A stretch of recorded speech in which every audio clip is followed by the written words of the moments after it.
So you might be trying to figure out how you can basically go through and add a website to your home screen on your Android device. Now to do this is actually very basic, and it doesn't really take too much time to do it. The very first thing I'd recommend doing is to go through and open up your internet browser. So in this case, you can see I have, my Google Chrome browser. It can be a little bit different per website or per application you use. Now in the top right corner, there's basically these three dots. What you're going to want to do is you basically want to tap onto those three dots right up here. And then what's going to happen is, and on my phone, it's going to be a little weird. When you click on those three dots right up there, you're going to see this little page basically come up.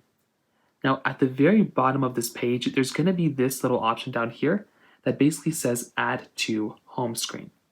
So what you're going to want to do is you want to go ahead and click on this little button right here that says add to home screen. And then it's going to basically say if you want to basically add this app. But in this case, we're just going to go ahead and kind of just click install. And then when you go ahead and basically go inside of your home screen, you should be able to see this particular session somewhere. Now again, it's really going to be dependent. As you can see, now we have this Facebook app right here. And now what we can do is we can hold down on this app right here, and then we can move it around. We can add it to our home screen by tapping up here.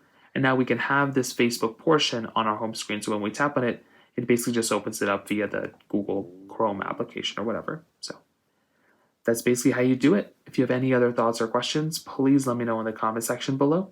Hit the like button, that would mean so much, but definitely hit that subscribe button. More importantly than everything else, I love every single one of you guys. Hopefully I'll catch you guys in the next video. Peace out till then.